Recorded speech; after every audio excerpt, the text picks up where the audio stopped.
Hello, peopleses! The 2023 mob vote has been announced, and, well, the internet has a lot to say.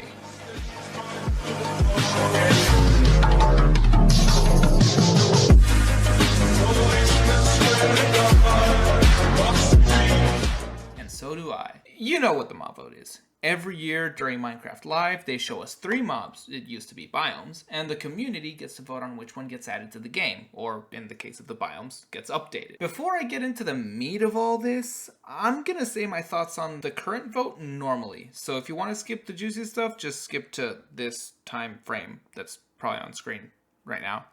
The first mob revealed was the crab. It spawns in mangroves and drops a claw that extends the player's reach for placing blocks. The second was the armadillo. Spawns in savannas, curls up into a ball occasionally, I guess, and most importantly, adds wolf armor. Last is the penguin. It's like cute, I guess. I don't know. Just kidding. It makes bows faster, yeah. Listen, I'm Team Armadillo because wolf armor. Guys, nobody cares about the armadillo itself, but I have always made my dogs sit in a corner and atrophy for all eternity because they're so weak that I'm afraid they'll die the moment I take them outside. Wolf armor would make them stronger. I can take my wolf for a walk. I can alleviate my conscience from being a bad owner. This has been a requested feature for like forever. Personally, I would have preferred magical charms for protection to attach to the dog collar, but I digress. Oh yeah, and for all you goddamn crab simps, just press W. You can't reach up? Place a block underneath. It's a block game. You can't reach across a chasm? Bridge. The claw will be too rare because of, being a mangrove swamp exclusive to even be useful in early game. And in late game, you'll probably be having to sacrifice a shield or totems or rockets in order to use it. People are going to play with the claw for a week and then just forget about it.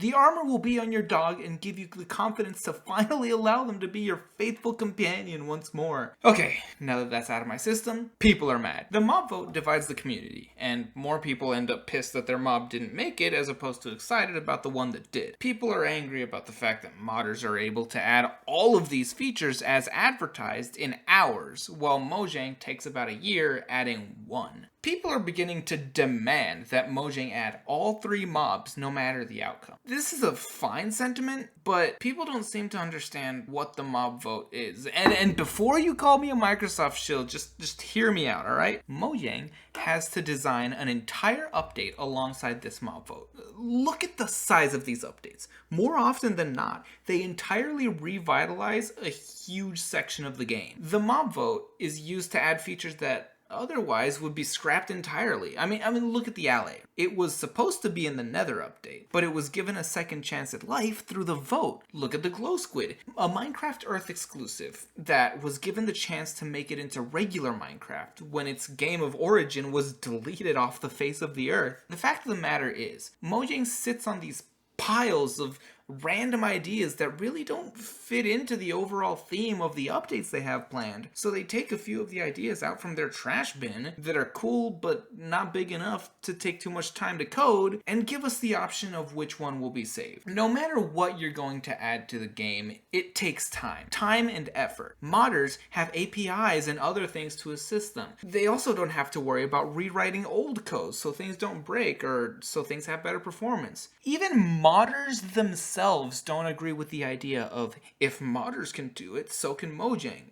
It's a false equivalency. Mojang is like the only game studio that doesn't have allegations of mistreating their employees for things like meeting arbitrary deadlines that are announced by a marketing department that doesn't know the scope of the project they're representing. If we get up in arms about, quote, Mojang being lazy, I kind of fear Microsoft coming in and changing all that. I don't know about you, but I don't think the fucking Moobloom is worth potentially poking the mega corporation beast and causing them to ruin the work environment of the developers that work on a game that gives us free updates forever. I want you to sit and fathom just how uncommon that is in the gaming world. What game has lasted this long with free updates? Most games get a cash grab sequel or microtransactions that actually affect normal gameplay. Mojang, despite selling out and despite becoming as big as it is, has managed to give us free content. It also seems kind of hypocritical that now is when y'all get really up in arms about Mojang adding all 3 mobs. People are saying that all the options are too good